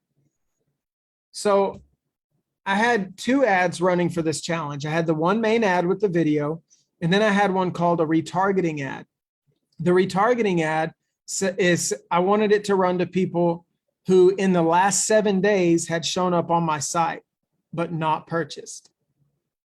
So this ad, because of the pixel was in the back end of the site, it said, okay, well, these people came to the site and we gathered their data when they did it. And because we gathered their data when they did it, we can now run an ad to specifically only those people. So on that ad, I could say, hey, I know you clicked on the page.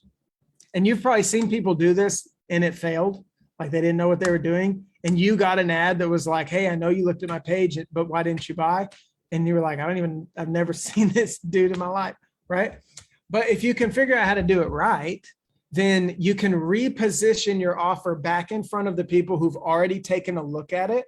And those people are much more likely to join, much more likely to click, because it's now the second, third, fourth time they're seeing it, and you're building that impression. It may not be the first impression, but you're building a relationship in marketing with those people because you're putting it right back in front of them. Now, as that pixel begins to collect data, right? Over the last 4 years, my pixel has collected all the data from all the people that I've targeted and been running ads to. Now, I think it tries to stick to the last 90 days, but if I've consistently been running ads and it's seeing who's clicking and who's not clicking, the pixel will help the algorithm inside of the ads manager target people who are similar to the ones who click on my ad, because their goal is to get me to spend more money on the ad, right? Well, what's going to keep me spending money on ads? If you keep getting me leads that I want. Otherwise, I'll go somewhere else, right? I'm not going to waste money. I'm going to steward money. And they know that. So what they'll do is use that pixel to get the data, and then they'll go find people, because you may say, hey, I am interested in this person. I follow that person. I, have quotes about this. I do this and that. Facebook has all that in their file, right? And what is the likelihood that there's somebody else just like you who likes similar people or the same people and has the same interests? Well, Facebook, since they also know that, they might put those people in front of the ad too, knowing that they're more likely to click. It's all algorithms, but your pixel will help build those algorithms, right? So although you can't target Christians, you can target close. You can target similar things, right? And then with your language, people will know whether or not it's kingdom or not, and then they can respond to it that way. And as you continue to reach people and collect data, Facebook will improve its ability to reach the right people with your content, right? Okay, so when you target, though, you can include and you can exclude. And I'll be straight up honest with you. There have been many times in my life where I have included kingdom-minded targeting and excluded Calvinist targeting or cessation doctrine, or people who follow people like John MacArthur, who does not believe the things that I believe. Because I know that people who follow the wrong people, who are teaching things that I'm not teaching, will create an argument and a debate in the comment section, and it will drive people away from my ad. Which is another reason why if somebody comes and brings up, well, these people must be part of that whatever movement. I get comments where people think I'm a part of some movement. I am a part of a movement. It's called the Move of the Holy Spirit. I'm just telling y'all, I'm too free. I'm too free. Ain't got nothing on me. You know what I do? Ban and delete. Ban and delete. Oh, how dare you? How about I dare ban and delete? That's all I care about. If you're going to come and comment on my posts to drive dissension and division in the body, I'm going to ban and delete you from the environment. Sayonara. See you later. And am I going to feel bad about it? Absolutely not. I'm too free. Too free to feel bad about it. Too free to play those games with you.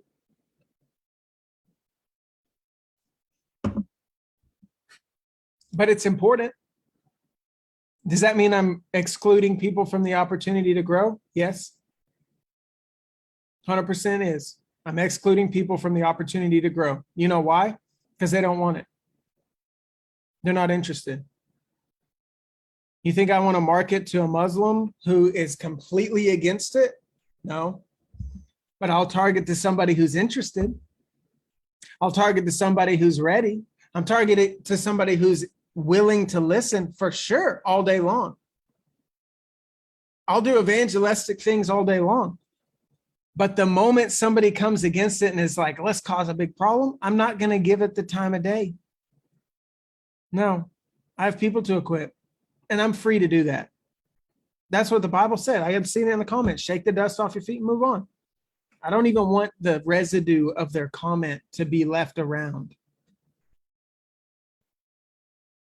You see what I'm saying? Now, I don't know. Maybe that makes me seem prideful, or maybe it helps me understand that I know who I am. I know what I'm doing, and I'm not willing to compromise and tolerate. You know, the whole Jezebel issue in that church, it was because they were tolerating it. And one of the biggest things I've learned to do as a leader is not tolerate nonsense. You got to address the nonsense or remove the nonsense. And if the person is not my sheep, I'm going to let their own pastor deal with them, because it's not my problem. Until it is. Now, if they show up and become one of my, sheep, then I get to pick the ticks. I get to clean the wool. I get to maybe break a leg every once in a while, but I'm pretty good, right? I'm pretty good about not breaking legs too hard. All right. Number 4, leaders who share audiences.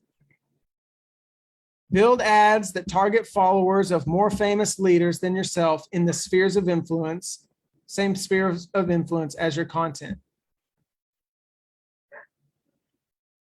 Okay, so for instance, if there is a person, if there's a person like Steve Harvey, right?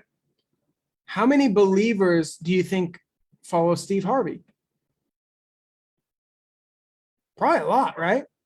Because he's a believer and he's got TikToks and reels talking about God, and he teaches sometimes, right?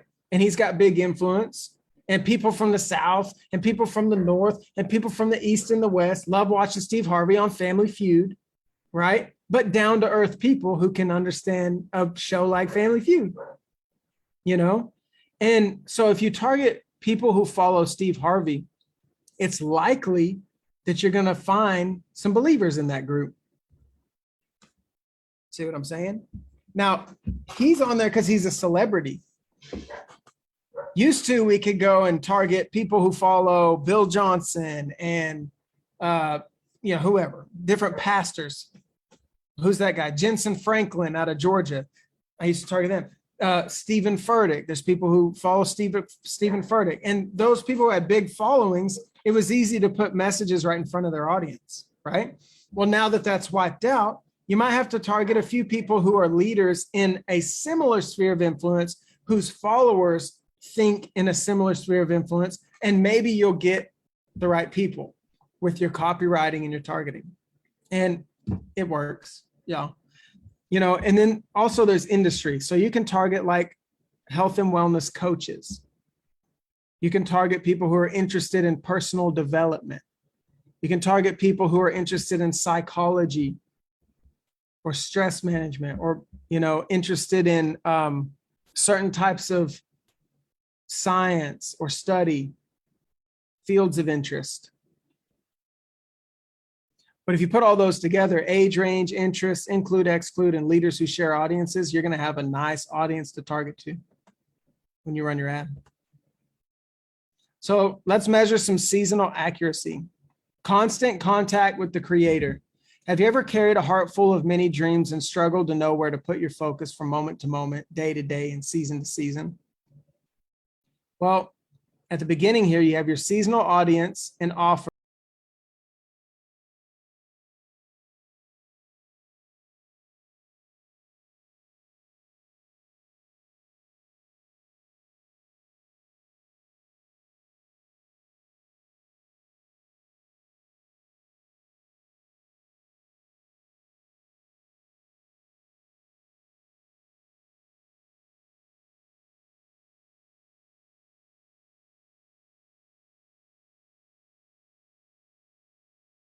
Create your members area and write fulfillment messaging. So your members area could be a Facebook group that's free, or it could be an online course platform like Kajabi or Teachable or something like that. But create a members area, and then in the members area, put some first steps. Here's what you do. Hey, thanks so much for joining the group. Step 1, join us in the Facebook group and go live with an introduction. Right? If you notice, when you came into this Facebook group, I already had a video pinned to the top of the group that was like, hey, this is me introducing myself. I'm going to kick off the welcome messages. When you come into the group, go ahead and go live too. And notice what that did. It began to stir a culture in the group of people going live. And the more that people go live, the more gifts they're going to get. But also the more people go live, the more the community and the culture is being expressed. The more we get to learn what we have in common. And maybe some of you will even end up working with each other because you're like, hey, that person's strong in an area I'm weak. Maybe they have something and we're both kingdom minded. Maybe we could work together, right? So, but that step of having that video up on top, and then here's what you can do next. that was me giving a little bit of fulfillment messaging inside the members area. It's the same thing if you have an online course. Hey, thanks so much for purchasing the online course. Let's go over a few house rules or whatever before we get started. A, here's what we do to help people. B, here's what's available to you after the course. C, here's how you can connect with other leaders in our private Facebook group. Something like that, right? If that's their first step, they're already getting educated on how to stay connected with you. And then they get to go through your course that they purchased or whatever, right? And they get to be driven into the community where hopefully you're hosting something to stir the community and drive that community to growth. All right, so on our timeline here, we got our audience and our offer in alignment. We got our creatives created.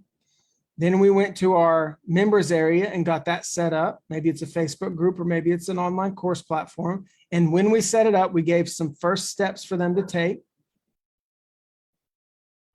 And then we have present the ideas.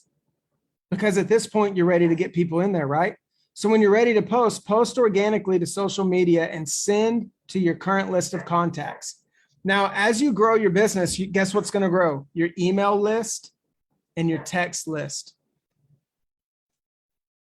And all of a sudden, you're going to have like 500 people that every time you do something new, you can send all 500. Hey, this is what we're doing now. I got this thing coming up. And then maybe one day you look up and you got 10,000 of them in there.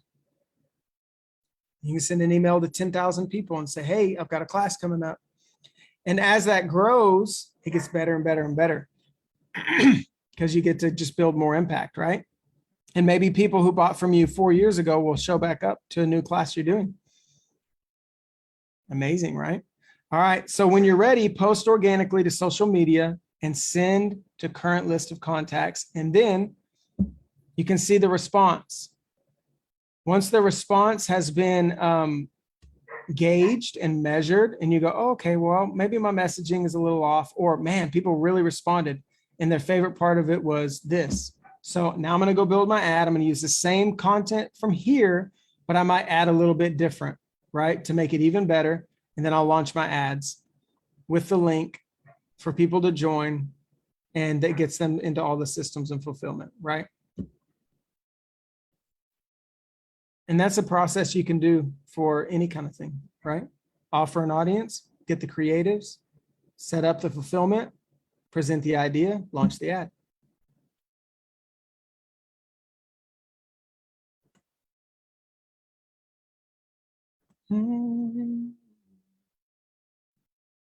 All right. Well, that brings us to the end of session 4. Now, I know that one was pretty businessy, but was it helpful? I know it was a lot, but was it helpful?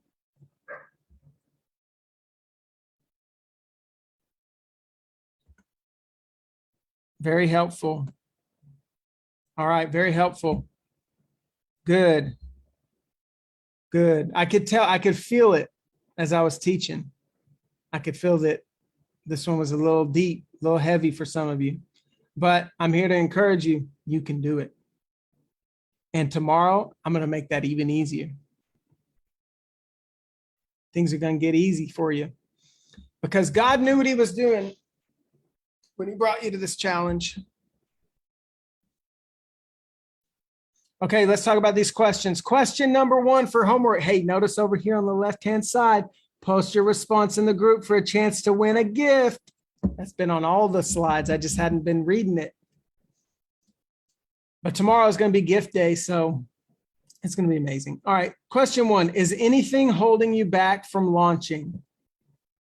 At this point, you're this far in, you ought to know who your audience is, what you're going to offer them, how you want to build it, what content you want to create, how to build your ad, how to start doing it. Now, I know I didn't give you specifically building the ad, but that is definitely something that can come, right?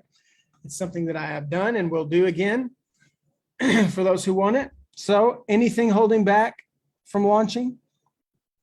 On this question, I want you to be authentic and transparent. We can use this challenge to break strongholds and exhort one another to step boldly into this kingdom life coaching calling.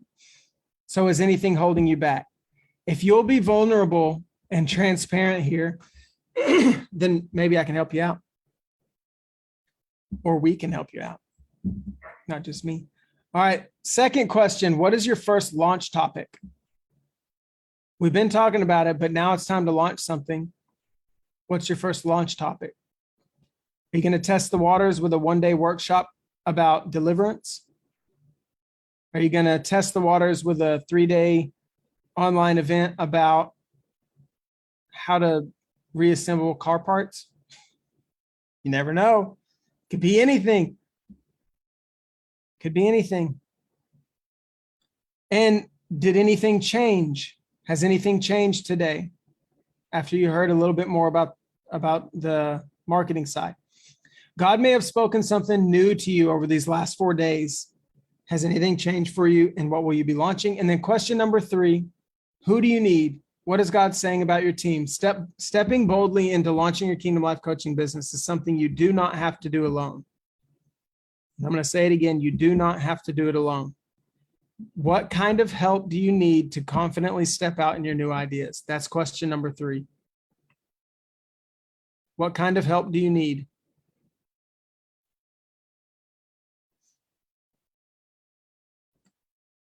All right. VIP Mastermind is going to kick off beginning in 30 minutes. No, 20 minutes.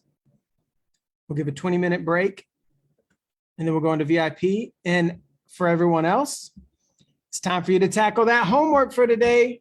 Spend some time with the Lord. Spend some time going over these notes. I don't know what the transcription deal's doing, so I don't know how to access that or whatever, but maybe you can get that too. And each day I'll give you some homework to complete that will help you get your Kingdom Life Coaching business launched or scaled. If you make it a point to follow through with your homework, I believe you will get incredible results, and you'll have confidence and strategy locked in for your business. All right, y'all be blessed. I'll see you soon. I'll see you tomorrow for the big finale, for the big day 5. See you later.